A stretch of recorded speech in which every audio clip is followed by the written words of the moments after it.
the first decisive battle of Islam. And it is a battle that all of us are familiar with.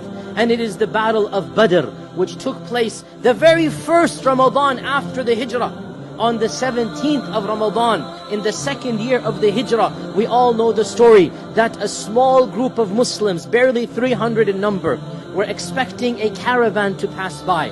So they were not prepared, they weren't wearing armor. This was a raid on a caravan. It was not an army expedition. And raids and expeditions are two different things. And the Muslims were prepared to come in, take the caravan of Abu Sufyan, and then bring it back to Medina. And caravans are not guarded. Caravans do not have armies. Caravans do not have horses. Caravans do not have armors and weaponry. We all know the story. Abu Sufyan heard what happened. He changed his route. He sent for an army from Mecca. So 1,000 soldiers from the Quraysh marched forward. 1,000 armed men with hundreds of camels, hundreds of horses, with military equipment, hundreds of suits of armor. And the Muslims were now wondering what to do.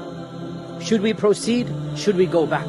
And the Prophet ﷺ gave that passionate speech that we all know, and the Sahaba were all riled up. And Sa'd ibn Mu'adh said, Ya Rasulullah, go forth, for by Allah, even if you take us into the ocean, we will go behind you.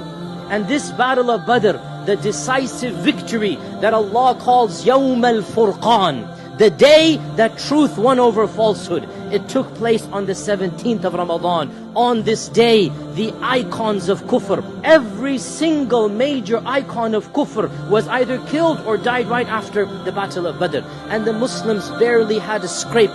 Barely 2 or 3 people died, and the Quraysh had 73 prisoners of war taken to Medina. This day of Furqan, Allah subhanahu wa ta'ala reminds the believers that on this day, Allah had promised you would be victorious over one of the two groups, either the caravan or the army. And you wanted the caravan because that was easier for you. But Allah subhanahu wa ta'ala had wanted something greater than that, so that the truth can be manifest over falsehood.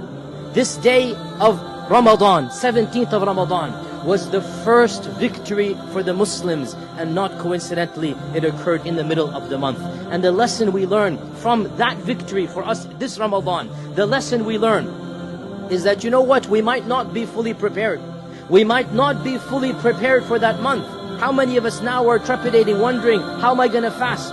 But just like the Muslims were not prepared for Badr, but when Badr came, they stood up for the challenge. When Badr occurred, they put their trust in Allah subhanahu wa ta'ala, and Allah subhanahu wa ta'ala gave them that victory. Even if we feel unprepared for Ramadan, and many of us are spiritually and perhaps even physically unprepared right now, even if we feel unprepared, put our trust in Allah, and Allah Azza wa Jal will cause us to be victorious in this month.